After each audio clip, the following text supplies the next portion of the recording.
आप सभी को जय मसीह की हमारे प्रभु यीशु मसीह के पवित्र नाम में आप सभी का स्वागत करते हैं हमारे इस चैनल में एक नए टॉपिक पे, इस नई वीडियो पे। तो मेरे प्रियो, आज हम जानेंगे कि क्या प्रभु यीशु मसीह को जानने के बाद, प्रभु को अपना उद्धारकर्ता ग्रहण करने के बाद हमारे जीवन में कठिनाइयाँ आ सकती हैं। क्या बाइबल के वचनों को मानते हुए हमारे जीवन में कठिनाइयाँ आ सकती हैं या समस्याएँ रह सकती हैं। इन सारी बातों को जानेंगे। अगर आप अपने जीवन में किसी भी विषय को लेकर छुटकारा चाहते हैं, समस्याओं से बाहर निकलना चाहते हैं, तो आपको पवित्र वचन पर उतना ध्यान लगाना होगा जितना आपने कभी नहीं लगाया। तो इन सारी विषयों को जानेंगे कि कैसे इन समस्याओं से हम बाहर आ सकते हैं, क्योंकि आज हमें बहुत सारे सुसमाचार में ये बताया जाता है कि अगर आप प्रभु यीशु मसीह को ग्रहण करेंगे, उसे जानने के बाद आपके जीवन में किसी भी प्रकार की कोई समस्याएं नहीं आएंगी। तो मेरे प्रियो, ये एक झूठी बातें हैं। हम जानेंगे कि पवित्र कलाम इसके विषय में क्या कहता है और हमें कैसे अपने जीवन में इन समस्याओं से छुटकारा पाना है। तो आज हम देखेंगे मरकुस रचित सुसमाचार के 4 अध्याय से आगे के वचन को, जहाँ लिखा है बीज बोने वाले दृष्टांत की व्याख्या। उसमें लिखा है, फिर उसने उससे कहा, क्या तुम यह दृष्टांत नहीं समझते? तो फिर और सब दृष्टांतों को कैसे समझोगे? बोने वाला वचन बोता है जो मार्ग के किनारे के हैं, जहाँ वचन बोया जाता है। ये वे हैं कि जब उन्होंने सुना तो शैतान तुरंत आकर वचन को जो उसमें बोया गया था उठा ले जाता है। वैसे ही जो पथरीली भूमि पर बोए जाते हैं, ये वे हैं जो वचन को सुनकर तुरंत आनंद से ग्रहण कर लेते हैं, परंतु अपने भीतर जड़ न रखने के कारण वे थोड़े ही दिनों के लिए रहते हैं। इसके बाद जब वचन के कारण उन पर कलेश या उपद्रव होता है तो वे तुरंत ठोकर खाते हैं। जो झाड़ियों में बोए गए, ये वे हैं जिन्होंने वचन सुना और संसार की चिंता और धन का धोखा और अन्य वस्तुओं का लोभ उसमें समाकर वचन को दबा देता है और वचन निष्फल रह जाता है। और जो अच्छी भूमि में बोए गए, ये वे हैं जो वचन को सुनकर ग्रहण करते और फल लाते हैं, कोई 30 गुना, कोई 60 गुना और कोई 100 गुना। तो मेरे प्रियो, इस वचन में लिखा है बीज बोने वाले दृष्टांत की व्याख्या। प्रभु का वचन हमें एक बीज के समान है जो कि हमारे जीवन में प्रतिदिन हमें लेना होगा। वैसे इसमें लिखा है, यहाँ पर प्रभु यीशु मसीह अपने चेलों से बात कर रहे हैं। उन्होंने उससे कहा, क्या तुम यह दृष्टांत नहीं समझते? तो फिर और दृष्टांतों को कैसे समझोगे? क्योंकि मेरे प्रियो, हर एक मसीह विश्वासियों को स्वर्ग राज्य की भेदों की समझ दी गई है, परंतु बाहर वालों के लिए सारी बातें दृष्टांतों में होती हैं। हर एक जो प्रभु पर विश्वास करते हैं, जिन्होंने भी प्रभु यीशु को अपना उद्धारकर्ता ग्रहण किया है, उनको परमेश्वर के राज्य की, यानी कि वचन की भेदों की समझने की ताकत, बुद्धि दी गई है। और बाकी लोगों के लिए सारी बातें दृष्टांतों में होती है। वैसे ही आगे लिखा है, जो मार्ग के किनारे के हैं, जहाँ वचन बोया जाता है, ये वे हैं जब उन्होंने सुना तो शैतान तुरंत वचन को आके उठा ले जाता है। आज प्रभु का वचन एक बीज के समान हमारे जीवन में प्रतिदिन बोया जाता है। ये एक हमारे लिए आत्मिक भोजन है, लेकिन वचन के ऊपर ध्यान न देने के कारण वचन को शैतान या दुष्ट आत्माएं उठा ले जाती हैं। वैसे ही आगे लिखा है, वैसे ही जो पथरीली भूमि पर बोए जाते हैं, ये वे हैं जो वचन को सुनकर तुरंत आनंद से ग्रहण कर लेते हैं, परंतु अपने भीतर जड़ न रखने के कारण वे थोड़े दिनों के लिए रहते हैं।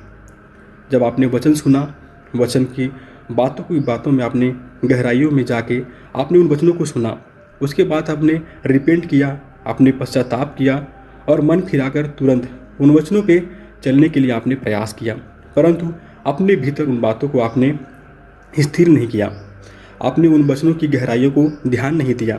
तो आगे लिखा है, इसके बाद जब वो वचन के कारण उन पर कलेश या उपद्रव होता है तो वे तुरंत ठोकर खाते हैं। मैं मेरे प्रियो यही बताना चाहता हूँ कि वचन पे चलने के कारण उन पर कलेश या उपद्रव होता है। आज प्रभु को ग्रहण करने के बाद अगर आप वचन पे चलेंगे तो आपके जीवन में कलेश या उपद्रव होंगे। बाहरी लोगों से, समाज के लोगों से, परिवार के लोगों से आपको ठोकरे लगेगा। ये मैं नहीं कहता, ये पवित्र कलाम में लिखा है कि वचन के कारण उन पर कलेश या उपद्रव होता है तो वे तुरंत ठोकर खाते हैं।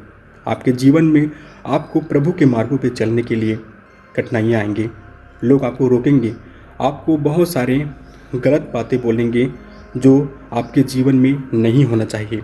अगर आप सच्चे हैं तो आपके जीवन में इन सारी बातें की घटना आपके जीवन में होंगी, क्योंकि पवित्र कलाम कहता है कि वचन के कारण कलेश और उपद्रव होता है, और जिसे लोग समझ नहीं पाते और अपने जीवन में ठोकर खाते हैं। क्योंकि हर एक विश्वासी आज यही सोचता है कि मैंने प्रभु यीशु मसीह को ग्रहण किया तो मेरे जीवन में सताव या कलेश कैसे आ सकता है। लेकिन यहाँ पवित्र कलाम कहता है कि अगर आप मसीह के वचन को आपने ग्रहण किया और आप चल रहे हैं तो आपके ऊपर उपद्रव और कलेश होगा, ताकि आप मसीह जीवन से स्वर्गीय जीवन से आप बाहर आ जाएं। वैसे आगे लिखा है, जो झाड़ियों में बोए गए ये वे हैं जिन्होंने वचन सुना और संसार की चिंता और धन का धोखा और अन्य वस्तुओं का लोभ उनमें समाकर वचन को दबा देता है और वह निष्फल रह जाती है। आज बहुत सारे विश्वासियों के जीवन में वचन एक झाड़ियों में बोए गए बीज के समान है, क्योंकि आज लोगों के जीवन में संसार की चिंता और धन का धोखा, हर एक को अपने जीवन की चिंता है, अपने भविष्य की चिंता है, अपने बच्चों की, अपने परिवार की, अपने उज्जवल भविष्य की चिंता है। लेकिन यहाँ पर समझने वाली बात यह है कि हमारा जीवन प्रभु के हाथ में है, क्योंकि भजन संहिता की पुस्तक में लिखा है, मेरा दिन यहोवा के हाथों में है, मेरा समय जो है यहोवा के हाथों में है। क्योंकि हमारा समय प्रभु के हाथों में है। उसने जितने दिन धरती पे हमारे लिए ठहराया है उतने दिन हम इस धरती पे रहेंगे, क्योंकि परमेश्वर की योजना के बाहर हम नहीं जा सकते। लेकिन फिर भी आज मनुष्यों के जीवन में क्या है, सांसारिक चिंता और धन का धोखा और अन्य वस्तुओं का लोभ उनमें समाकर वचन को क्या कर देता है, दबा देता है। तो मैं प्रियो यही बताना चाहता हूँ कि आपके जीवन में आपको दबाने के लिए समस्याएं आएंगी, ताकि आप स्वर्गीय जीवन की बुलाहट से बाहर चले जाएं। आप प्रभु को छोड़ दें, प्रभु के पीछे ना चलें। इन सारी बातों के लिए आपके जीवन में कलेश आएंगी। मैं यही बताना चाहता हूँ कि समस्याएं, अगर आप सही हैं तो भी समस्याएं आपके जीवन में आएंगी। पवित्र कलाम कहीं भी ये नहीं बोलता कि मसीह जीवन में आने के बाद आपके जीवन में दुख या तकलीफ नहीं आएंगे। वचन बताता है, पूरी सच्चाई के साथ बताता है कि अगर आप वचन पे चलेंगे तो आपके ऊपर कलेश होगा, उपद्रव होगा, आपको लोग बुरा बातें बोलकर बहुत सी बातें आपके विषय बोला जाएगा, क्योंकि अंतिम दिनों में लिखा है भले के बैरी आएंगे। मेरे प्रियो, अगर आप भले हैं तो आपको अलग ही दृष्टि से समाज में देखा जाएगा। तो मैं बोलना चाहता हूँ कि आप वचनों को न दबाएं, वचनों को एक अच्छी भूमि की तरह संभाल के रखिए, क्योंकि लिखा है, और जो अच्छी भूमि में बोए गए ये वे हैं जो वचन को सुनकर ग्रहण करते और फल लाते हैं। वचन को सुनना, ग्रहण करना और उसको मनन करते हुए अपने जीवन में उसे धीरज के साथ रखे रहना, और कोई 30 गुना, कोई 60 गुना, कोई 100 गुना फल लाता है। अगर आप वचनों को सुनते हैं, वचनों को धीरजपूर्वक ग्रहण करते हैं और वचन को एक बुद्धिमान की तरह समझते हैं और वचन पे आप चलते हैं, तो आपके जीवन में उन बातों से आप पार हो जाएंगे, समस्याओं से आप पार हो जाएंगे, उन कलेशों से आप पार हो जाएंगे, क्योंकि प्रभु ने आपको एक अच्छी भूमि होने के लिए चुना है, आपको चुनकर नाम लेकर बुलाया है। क्योंकि वचन कहता है, तुमने मुझे नहीं चुना, मैंने तुम्हें चुना है और नियुक्त किया है। प्रभु ने आप सभी को नियुक्त किया है ताकि आप उसके वचन को ध्यानपूर्वक सुने, क्योंकि लिखा है, जिसके कान सुनने के कान हों वह सुन ले कि आत्मा कलीसियाओं से क्या कहता है। अंतिम दिनों में मेरे प्रियो, आप चौकस रहे कि आप क्या सुनते हैं, आप क्या समझते हैं, क्योंकि आज संसार में बहुत सारी बातें हैं जो आपके जीवन में समस्याओं को उत्पन्न करती हैं। संसार की चिंता, धन का धोखा उन बातों को दबा देती है। नीति वचन की पुस्तक कहती है, धनी होने के लिए परिश्रम ना करना, अपनी समझ का भरोसा छोड़ना। क्या तू अपनी दृष्टि उस वस्तु पर लगाएगा जो है ही नहीं? वह उकाब पक्षी के समान पंख लगाकर निसंदेह आकाश में उड़ जाता है। तो मेरे प्रियो, संसार की चिंता और धन का धोखा, धन एक धोखा है।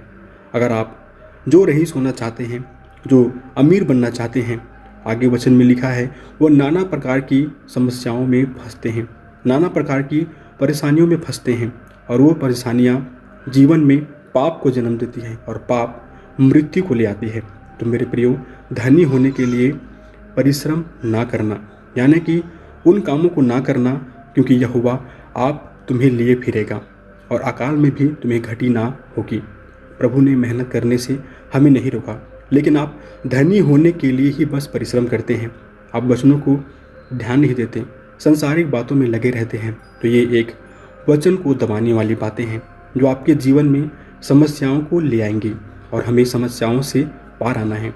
वो बुद्धिमान व्यक्ति कौन है जो इन सारी समस्याओं से पार आ सकता है? इसके विषय लिखा है, हे मेरे पुत्र, यदि तू बुद्धिमान हो तो मेरा ही मन आनंदित होगा, और जब तू सीधी बातें बोले तो मेरा मन प्रसन्न होगा। प्रभु ने हमें बुद्धिमानी के साथ जीवन जीने के लिए बुलाया है। प्रभु ने हमें बुद्धिमानी के साथ चलने के लिए बुलाया है। तो मेरे प्रियो, वचन में चलने के कारण आपके जीवन में कलेश और समस्याएं आ सकती हैं। बाइबल कहीं भी नहीं कहता कि वचन के कारण आपके जीवन में कोई भी चिंताएं, कोई भी कलेश नहीं आएंगी। इसके लिए हम एक वचन को समझेंगे जो कि बाइबल में बुद्धिमानों का वचन, जिसे स्वयं प्रभु यीशु मसीह ने कहा था अपने चेलों के लिए। यहाँ लिखा है, घर बनाने वाले दो मनुष्य, बुद्धिमान और मूर्ख। इसलिए जो कोई मेरी ये बातें सुनकर उन्हें मानता है वह उस बुद्धिमान मनुष्य के समान ठहरेगा जिसने अपना घर चट्टान पर बनाया, और मेघ बरसा और बाढ़ें आईं और आंधियाँ चली और उस घर से टकराई, फिर भी वह नहीं गिरा क्योंकि उसकी नींव चट्टान पर डाली गई थी। परंतु जो कोई मेरी ये बातें सुनता है और उन पर नहीं चलता, वह उस निर्बुद्धि मनुष्य के समान ठहरेगा जिसने अपना घर बालू पर बनाया, और मेघ बरसा और बाढ़ें आईं और आंधियाँ चली और उस घर से टकराई, और वह गिर कर सत्यानाश हो गया। जब यीशु ये बातें कह चुका तो ऐसा हुआ कि भीड़ उसके उपदेश से चकित हुई, क्योंकि वह उनके शास्त्रियों के समान नहीं परंतु अधिकारी के समान उन्हें उपदेश देता था।